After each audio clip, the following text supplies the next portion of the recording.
So hello guys. So നമ്മൾ discuss ചെയ്തുകൊണ്ടിരുന്നത് the ബെന്നറ്റ്സ് എന്ന് പറയുന്ന പ്രൈഡ് ആൻഡ് പ്രെജുഡൈസിലെ ഡ്രാമറ്റൈസ്ഡ് വെർഷനിലെ ഒരു സീനായിരുന്നു. സോ നമ്മൾ എലിസബത്തും മിസ്റ്റർ കോളിൻസും തമ്മിലുള്ള കോൺവെർസേഷൻ ആയിരുന്നു സംസാരിച്ചുകൊണ്ടിരുന്നത്. സോ അതിൻ്റെ സെക്കൻഡ് പാർട്ടിലേക്ക് നമ്മൾ പോവാണ്. ഇനി കോളിൻസ് എന്ത് ചെയ്യാണ്, എലിസബത്തിനോട് വീണ്ടും റിപ്ലൈസ് കൊടുക്കുകയാണ്. ഓക്കെ, ഫസ്റ്റ് വീഡിയോ കണ്ടതിന് ശേഷം മാത്രം എന്ത് ചെയ്യുക, സെക്കൻഡ് വീഡിയോ കാണാനായിട്ട് ശ്രമിക്കുക. അതിൻ്റെ കണ്ടിന്യൂഷൻ ആയിട്ടാണ് ഈ വീഡിയോ വരുന്നത്. Okay, it does not appear to me that my hand is unworthy of your acceptance, or that the establishment that I can offer you would be anything other than highly desirable. അപ്പോൾ എൻ്റെ കൈ അത്ര മോശം കൈയൊന്നല്ല. ഞാൻ കൈ പിടിച്ചു കഴിഞ്ഞാൽ നീയോ സ്വീകരിക്കുന്നുള്ളത് അത് ഉറപ്പാണ്. കാരണം നിന്നെ സെഡ്യൂസ് ചെയ്യാൻ മാത്രമല്ല, അല്ലെങ്കിൽ നിന്നെ ഇംപ്രസ് ചെയ്യാൻ മാത്രമല്ല എന്തൊക്കെ എൻ്റെ കയ്യിലുണ്ട്, ഡിസൈർ ചെയ്യിപ്പിക്കാനുള്ള മരുന്നൊക്കെ എൻ്റെ കയ്യിൽ ഉണ്ട്. മീൻസ് നിന്നെ എങ്ങനെ അക്സെപ്റ്റ് ചെയ്യിപ്പിക്കാന്നുള്ള അറിവ് എനിക്കുണ്ട് എന്ന് പറഞ്ഞാണ് കോളിൻസ് തിരിച്ചു പറയുന്നത്. And you should take into further consideration that in spite of your mainfield attractions, it is by no means certain that another offer of marriage may never ever be made to you. അപ്പോൾ പറയുന്നുണ്ട്, നീ reject ചെയ്യുന്നതിന് മുന്നേ കുറച്ച് ആലോചിച്ച് മാത്രം പറഞ്ഞാൽ മതി. പക്ഷെ എന്നെപ്പോലെ ഒരാൾ റിജക്റ്റ് ചെയ്ത് കഴിഞ്ഞാൽ നിനക്ക് പിന്നെ ഒന്നും കിട്ടില്ല, എൻ്റെ അത്ര പെർഫെക്റ്റ് ആയിട്ടുള്ള ഒരാളെ നിനക്ക് ഒരിക്കലും കിട്ടില്ല എന്ന് ഭയങ്കര കോൺഫിഡൻസോടുകൂടി പറയണം. I must therefore conclude that you are not serious in your rejection of me. നിനക്ക് എത്രത്തോളാണ് ഇതിൻ്റെ ഇമ്പോർട്ടൻസ് അല്ലെങ്കിൽ സീരിയസ്നെസ് എന്ന് മനസ്സിലായിട്ടില്ല. നീ റിജക്ഷൻ ചെയ്തു കഴിഞ്ഞാൽ എന്തൊക്കെ കോൺസിക്വൻസസ് ആണ് ഉണ്ടാക്കാൻ പോകുന്നതെന്ന് നിനക്കറിയില്ല. ഇത്രയും നല്ലൊരു ആലോചന പോലും നിനക്കിനി കിട്ടില്ല എന്നൊക്കെ പറഞ്ഞിട്ട് എന്ത് ചെയ്യുന്നുണ്ട്, ഇവൻ ഡയലോഗ് അടിക്കാനായിട്ട് തുടങ്ങുകയാണ്. Okay, Elizabeth, can I speak പ്ലെയിനോ? ഞാൻ സത്യമായിട്ട് പറഞ്ഞോട്ടെ, അല്ലെങ്കിൽ ഞാൻ വെട്ടി തുറന്ന് പറഞ്ഞോട്ടെ. Do not consider me an elegant female pretending to plague you, but as a rational creature speaking the truth from her heart. അപ്പം എന്ത് ചെയ്യരുത്, ഞാൻ സത്യം പറഞ്ഞോട്ടെ, ഞാൻ ഓപ്പൺ ആയിട്ട് പറഞ്ഞോട്ടെ, ഫ്രാങ്ക് ആയിട്ട് പറഞ്ഞോട്ടെ. Do not consider me as an elegant female intending to plague you. നിന്നെ നിരാശപ്പെടുത്തുന്ന അല്ലെങ്കിൽ നിന്നെ ഡാർക്കൻ ചെയ്യുന്ന ഒരു വസ്തുവായിട്ട്, ഒരു ഫീമെയിലായിട്ട് എന്നെ ഒരിക്കലും കാണരുത്. പക്ഷെ എങ്ങനെ കാണണം? But as A rational creature speaking the truth from the heart. ഒരു ലേഡി ആയിട്ട് കാണാം. എങ്ങനെ? അവളുടെ ഹൃദയത്തിൽ നിന്ന് അവളുടെ ഹൃദയത്തിന് തോന്നുന്ന കാര്യങ്ങൾ മാത്രം പറയുന്ന ഒരാളായിട്ട് വേണം നീ എന്നെ കാണേണ്ടത്. അല്ലാതെ ഒരു റാഷണൽ ആയിട്ടുള്ള, നിന്നെ എതിർക്കുന്ന, മനഃപൂർവ്വം എതിർക്കുന്ന ഒരാളായിട്ട് എന്നെ ഒരിക്കലും കാണരുത്. ഞാൻ നിന്നെ പ്ലേഗ് ചെയ്യാൻ, പ്ലാഗ് മീൻസ് ഒരു തരത്തിൽ ഡിസീസ് ചെയ്യാൻ അല്ലെങ്കിൽ നിന്നെ ഡാർക്കൻ ചെയ്യാൻ ഉദ്ദേശിക്കുന്ന ഒരാളൊന്നുമല്ല. എൻ്റെ ഹൃദയം അതാണ് പറയുന്നത്, നീ എനിക്ക് പറ്റിയ ആളല്ല, അതുകൊണ്ടാണ് ഞാൻ നിന്നെ എതിർക്കുന്നത് എന്ന് പറയുന്നുണ്ട്. Mr. Collins, you are uniformly charming, and I am persuaded that my proposal will be sanctioned by the express authority of your excellent parents. പറയുന്നുണ്ട്, നിന്നെ കാണാൻ ഭയങ്കര ഭംഗിയാണ്, you are looking so good, you are A living beauty എന്നൊക്കെ പറഞ്ഞിട്ട് എന്ത് ചെയ്യുന്നുണ്ട്, ഇവളെ പ്രൈസ് ചെയ്തുകൊണ്ടിരിക്കുകയാണ്. നീ റിജക്റ്റ് ചെയ്യുകയാണെങ്കിൽ ചെയ്തോ, പക്ഷേ എന്ത് ചെയ്യും, നിന്റെ പാരൻസ് എന്നെ അക്സെപ്റ്റ് ചെയ്യും. അത്രയും കോൺഫിഡൻസോടെ കോളിൻസ് പറയുന്നുണ്ട്. Elizabeth lives in frustration. Mrs. Bennet, who has been straining to listen at the door, tumbles in. എന്ത് ചെയ്യാണ്, ഇതും കൂടെ കേട്ടപ്പോൾ ഇവളുടെ ക്ഷമയൊക്കെ പോയി, ഇവളെ ഇരച്ചുകൊണ്ട് ഉള്ളിലേക്ക് കയറി പോവാണ്. അമ്മ എന്ത് ചെയ്യുന്നുണ്ട്, മിസ്സിസ് ബെന്നറ്റ് ഇതൊക്കെ അവിടെ നിന്ന് മറിഞ്ഞ് കേൾക്കാനായിട്ടും ശ്രമിക്കുന്നുണ്ട്. ഇനി മിസ്സിസ് ബെന്നറ്റ് എന്ത് ചെയ്യുന്നുണ്ട്, നമ്മൾ കോളിൻസിന്റെ അടുത്തേക്ക് കടന്നു വരുന്നുണ്ട്. Congratulation on the happy prospect of your near connection. ഓ, അപ്പോൾ എന്ത് ചെയ്യുന്നുണ്ട്, അമ്മ പറയുന്നുണ്ട്, കൺഗ്രാറ്റുലേഷൻസ്, അഭിനന്ദനങ്ങൾ. എന്തിനാ, നീ എൻ്റെ മകളോട് കൂടിയിട്ട് കുറച്ച് അടുത്തുകൂടി സംസാരിച്ചല്ലോ. അവള് ഇത്രയും നേരം സംസാരിക്കാത്ത ഒരാളായിരിക്കാം മേ ബി. അത്രയൊന്നും ആളുകളോട് എന്ത് ചെയ്തിട്ടുണ്ട്, അവൾ ഇത്രയും നേരം നീ അവളായിട്ട് ഒരു ക്ലോസ് കണക്ഷൻ ഉണ്ടാക്കിയെടുത്തല്ലോ. അഭിനന്ദനങ്ങളൊക്കെ കൊടുക്കുന്നുണ്ട്. Mister Collins, near connection is the truth of it. Miss Elizabeth has refused naturally, as one of the such bashful modesty and genuine delicacy of character would on her first proposal. ഇത് എന്താണ്, near കണക്ഷനോ? അത്തരത്തിലുള്ള ഒരു കണക്ഷനും ഇതുവരെ ഉണ്ടായിട്ടില്ല. Okay, ഒരു first പ്രപ്പോസലിന് എന്ത് ചെയ്യുന്നുണ്ട്, അവള് റിജക്റ്റ് ചെയ്യാണ് ചെയ്തിട്ടുള്ളത്. Mrs Bennett, oh, she is very headstrong, foolish girl, and does not know her own interest, but I will make her know it. You can depend. ആണോ, അവള് റിജക്റ്റ് ചെയ്യാണോ ചെയ്തേ? സാരമില്ല, അവൾക്ക് അവളുടെ കാര്യങ്ങളൊന്നും അറിയില്ല. അവളൊരു പൊട്ടത്തിയാണ്, അവളെ കാര്യങ്ങൾ തീരുമാനിക്കാനൊന്നും അറിയില്ല. ഞാനാണ് അവളെ കാര്യങ്ങളൊക്കെ തീരുമാനിക്കാറ്. അവൾക്ക് വേണ്ടിയിട്ട് ഞാൻ എന്ത് ചെയ്യുന്നുണ്ട്, അവളെ കാര്യം തീരുമാനിച്ചിട്ട് നിന്നോട് പറയാന്ന് പറഞ്ഞിട്ട് അവൾ അവിടെ നിന്ന് പോകുന്നുണ്ട്. നിനക്ക് എന്നെ വിശ്വസിക്കാൻ അവൾ സമ്മതിക്കുന്നൊക്കെ പറഞ്ഞിട്ട് ഇവനെ സമാധാനിപ്പിച്ച് വിടുന്നുണ്ട്.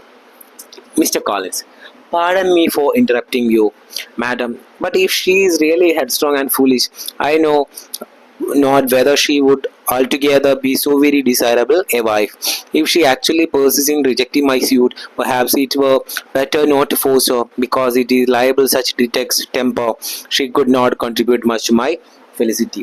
അപ്പോൾ നിങ്ങളെ എതിർക്കുന്നതിന് ശ്രമിക്കണം, പക്ഷെ അവൾക്ക് ഇഷ്ടമല്ല എന്നുണ്ടെങ്കിൽ എന്ത് ചെയ്യണ്ട, അവളെ അതിനെ ബുദ്ധിമുട്ടിക്കേണ്ട. കാരണം എന്ത് ചെയ്യും, അത്തരത്തിലുള്ള ഒരു ജീവിതം എനിക്കൊരിക്കലും ഒരു നല്ല ഭാര്യയെ തരില്ല. എന്നെ വെറുത്തുകൊണ്ടുള്ള ഒരു ഭാര്യ എനിക്കൊരിക്കലും വേണ്ട. അവളെ സ്വയം ഇഷ്ടമാണെങ്കിൽ മാത്രം എന്ത് ചെയ്താൽ മതി, എൻ്റെ കല്യാണാലോചന അവളെ കൊണ്ട് അവളോട് സമ്മതിപ്പിച്ചാൽ മതി. നിങ്ങളുടെ സമ്മർദ്ദം മൂലം അല്ലെങ്കിൽ നിങ്ങളുടെ പ്രഷർ മൂലം ഒരിക്കലും അവളെ സമ്മതിപ്പിക്കേണ്ട ആവശ്യമില്ല. അവൾക്ക് ഇഷ്ടമുണ്ടെങ്കിൽ മാത്രം സമ്മതിപ്പിച്ചാൽ മതി. അല്ലെങ്കിൽ എന്താവും, എൻ്റെ വിവാഹ ജീവിതം ഫെയിലിയർ ആവും, അവൾ ഒരിക്കലും ഒരു നല്ല ഭാര്യയായിട്ട് എനിക്ക് കിട്ടില്ല.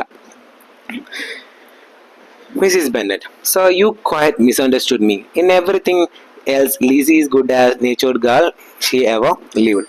നിങ്ങൾ എന്ത് ചെയ്തിട്ടുണ്ട്, എന്നെ മിസ്അണ്ടർസ്റ്റുഡ് ചെയ്യാണ് ചെയ്തിട്ടുള്ളത്. ലില്ലി എന്ന് പറയുന്നത്, ലിസി എന്ന് പറയുന്നത് എന്താണ്, വളരെ നല്ലൊരു പെൺകുട്ടിയാണ്. അവൾക്ക് കുറച്ച് കഴിഞ്ഞ കാര്യങ്ങളൊക്കെ മനസ്സിലായിക്കോളും. ഇപ്പോഴാണ് ആര് വരുന്നത്, മിസ്റ്റർ ബെനറ്റ് എൻഡേഴ്സ്. ഇപ്പോഴാണ് അച്ഛൻ ഉള്ളിലേക്ക് കയറി വരുന്നത്. Oh, Mr. Bennet, you are wanted immediately. We are all in uproar.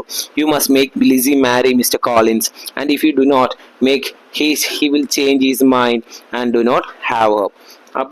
അപ്പോൾ അമ്മ പറയുന്നുണ്ട് എന്ത്, നിങ്ങൾ വന്നോ, എന്തെങ്കിലും പറഞ്ഞിട്ട് അവളെ ഈ കല്യാണത്തിന് സമ്മതിപ്പിക്കണം. ഓക്കെ, എങ്ങനെയും പറഞ്ഞിട്ട് നമ്മളെ മിസ്റ്റർ കോളിൻസിനെ കൊണ്ട് അവളെ കല്യാണം കഴിപ്പിക്കണം. അല്ലെങ്കിൽ എന്ത് ചെയ്യും, ഇത്തരത്തിലുള്ള റിച്ച് ആയിട്ടുള്ള പ്രോസ്പെക്ട് നമുക്ക് ഇനി കിട്ടില്ല. മീൻസ് ക്ലർജി മാൻ ആണ്, അത്യാവശ്യം വെൽത്തൊക്കെ ഉണ്ടായിരിക്കും, അത്ര വലിയ റിച്ച് ഒന്നും ആവില്ല, പക്ഷെ നല്ല അത്ര 5 മക്കളാണല്ലോ, ഒരു നല്ല ആൾക്ക് കഴി പിടിച്ചു കൊടുക്കണം എന്നുള്ള ആശയത്തിലാണ് അച്ഛനമ്മ ഇരിക്കുന്നത്. ഇപ്പോൾ എങ്ങനെയും ഇവനെ കൊണ്ട് സമ്മതിപ്പിക്കണം എന്നുള്ള രീതിയിലാണ് ഇവൻ ഇരിക്കുന്നത്. സോ അച്ഛനോട് പറയുന്നുണ്ട് എങ്ങനെയെങ്കിലും അവളെ ഒന്ന് സമ്മതിപ്പിക്കണം. അപ്പോൾ അല്ലെങ്കിൽ എന്ത് ചെയ്യും, അവനും ഇത് വിട്ടെറിഞ്ഞു പോകും, പിന്നെ നമുക്ക് നല്ലൊരു ആലോചന കിട്ടിയെന്ന് വരില്ല എന്നൊക്കെ പറയുന്നുണ്ട്. Mr Bennet, I have not pleasure of understanding you of what you are saying. അപ്പോൾ അമ്മേനോട് പറയുന്നുണ്ട്, നീ എന്താണ് ഈ പറയുന്നത്, എനിക്ക് മനസ്സിലാവുന്നില്ല, ഒന്ന് തെളിച്ച് പറയാന്ന് പറയുന്നുണ്ട്. That one won't have the other.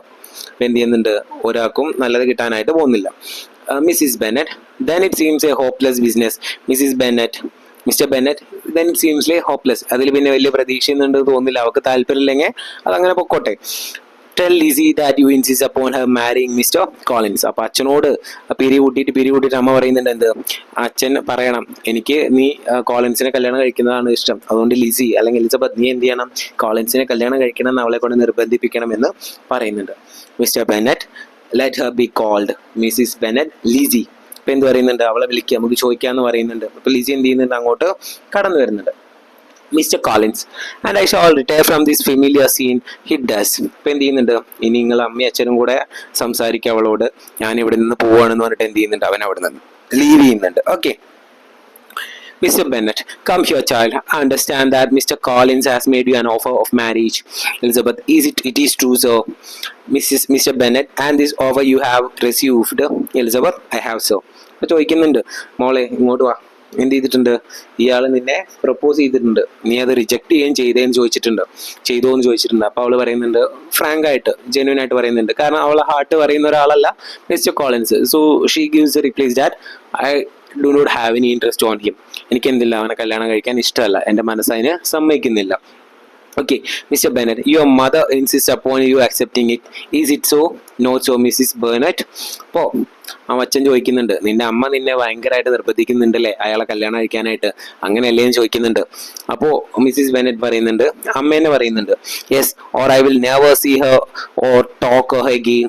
Not that I have much pleasure in talking to anybody. People who suffer as I do from nervous complaints can have no inclination from talking. അപ്പോൾ പറയുന്നുണ്ട്, അമ്മ ഇത് ചോദിച്ചപ്പോൾ തന്നെ പറയാം, അച്ഛൻ ചോദിക്കുന്നുണ്ട്, അമ്മ നിന്നെ പ്രഷർ ചെയ്യുന്നുണ്ടോ കല്യാണം കഴിക്കാൻ.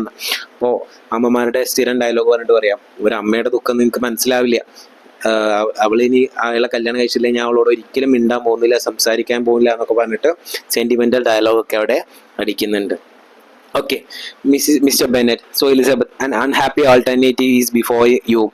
Your mother will never see you again if you do not marry Mr. Collins, and I will never see you again if you do.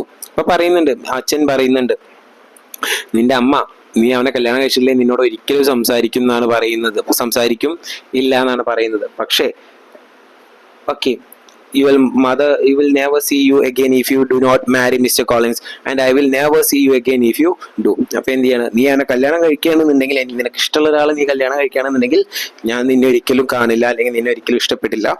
നീ അവനെ റിജക്ട് ചെയ്യണമെന്നുണ്ടെങ്കിൽ എന്ത് ചെയ്യില്ല, നിന്റെ അമ്മ ഒരിക്കലും നിന്നെ കാണാനായിട്ട് സംസാരിക്കാനായിട്ട് ഇനി പോകുന്നില്ല.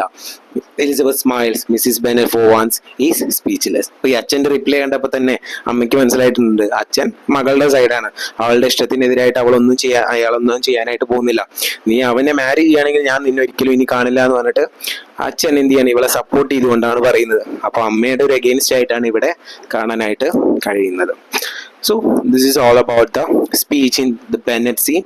ബെന്നറ്റ് ഫാമിലിയിൽ നടക്കുന്ന ഒരു ഫാമിലി പ്രപ്പോസൽ സീനാണ് നമ്മളുടെ കാണുന്നത്. എലിസബത്തിന് നടക്കുന്ന ഒരു പ്രപ്പോസൽ, ഒരു ക്ലർജി മാനിൽ നിന്നുള്ള പ്രപ്പോസലാണ് നമുക്ക് ഈ സീനിൽ കാണാനായിട്ട് കഴിയുന്നത്.